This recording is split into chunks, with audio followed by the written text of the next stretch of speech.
Alam nyo, yung kwentong pag-uusapan natin ngayon, baka ito na ang pinaka-epic at pinakaunang kwento sa buong universe. Hindi to tungkol sa mga superhero na gawa-gawa lang. Ito yung totoong pinagmula ng lahat ng laban, ang kabutihan laban sa kasamaan. Kasi naisip mo na ba? Paano kung lahat ng nangyayari sa atin, yung mga masasaya, yung mga malulungkot na araw, ay konektado pala sa isang mas malaki, mas malawak na storya? Isang laban na nagsimula bago pa man tayo nabuhay. Ito raw yung kwento sa likod ng lahat ng iba pang kwento.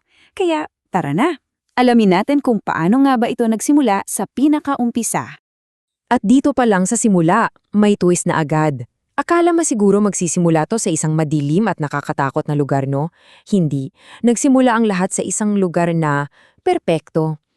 Sa mismong langit. Imagine mo yun, sa isang lugar na walang mali, walang gulo, puro saya. Doon pa mismo sumiklab ang isang rebelyon. At alam niyo kung ano ang pinag-ugatan ng lahat? Dalawang bagay lang na sobrang simple pero sobrang delikado. Inggit at pride. Okay, so sino yung kontrabida? Well, kalimutan mo na muna yung picture sa isip mo ng isang halimaw na may sungay at buntot. Sabi sa kwento, yung original na kontrabida, isa siyang napakaganda at napakatalinong anghel. Ang problema, pinili niyang gamitin ang galing niya para sa kasamaan.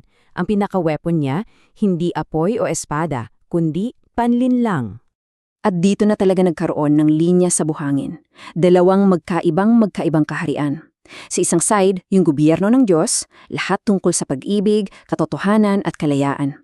Sa kabilang side naman, yung rebelyon, lahat tungkol sa pagkamakasarili, kasinungalingan at gusto laging may kontrol.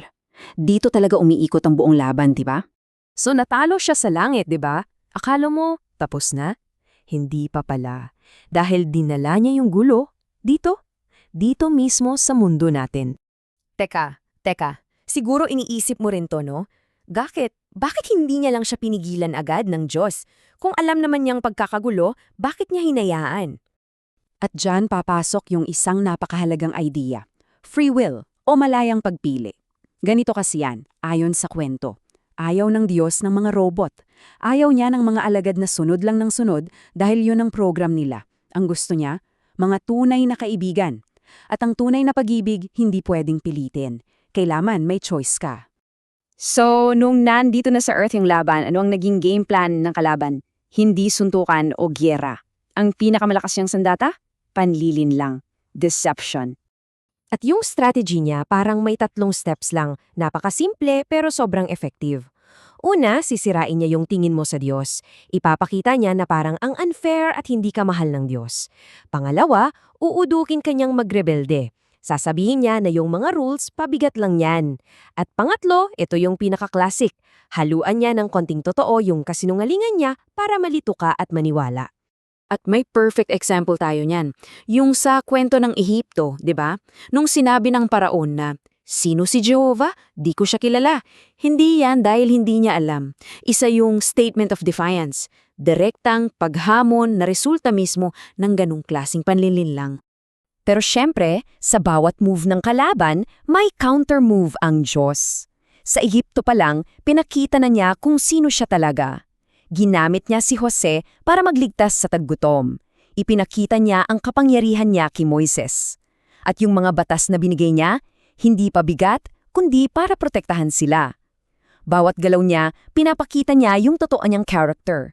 Alam mo, lahat ng epic na kwento mayroong climax. At itong kwento natin, papunta na tayo sa pinakamatinding part, ang huling paghuhukom. At sa pagdating ng araw na yan, may isang tanong na talagang nakakakaba. Sino ang makatatayo?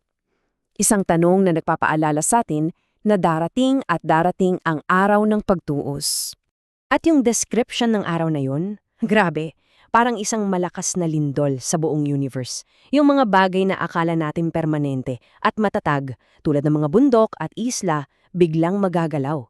Ganyan kalakas yung impact ng pagtatapos ng laban na to.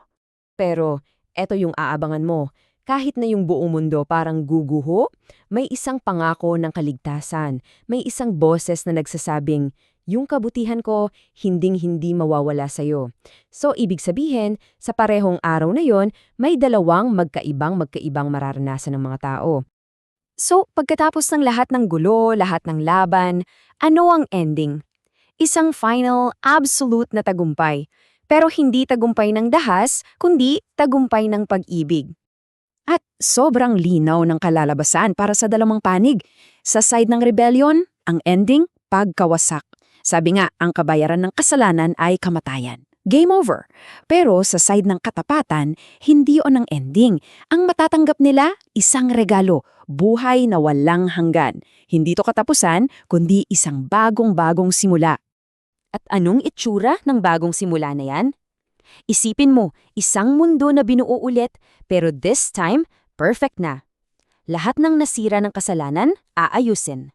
Wala nang iyak, wala nang sakit, wala nang kasamaan. Yung original plan ng Diyos na puno ng kapayapaan, yun na yung matutupad forever. Grabe, ang laki ng kwento no, mula sa langit hanggang sa katapusan ng mundo. Pero alam mo, ang nakakagulat, itong napakalaking kwento na to, bumabalik lang din pala sa atin, sa'yo at sa akin. Paano? Kasi yung cosmic battle na yan, nangyayari rin sa mas maliit na scale, sa puso natin araw-araw. Bawat desisyon natin, maliit man o malaki, para ka na ring bumubuto kung alin kaharian ang papanigan mo. Kaya sa huli, itong buong kwento, hindi talaga to nagtatapos sa isang period. Nagtatapos to sa isang question mark na para sa iyo mismo. At ang tanong ay simple lang. Ngayong alam mo na ang kwento, aling panig ang pipiliin mo?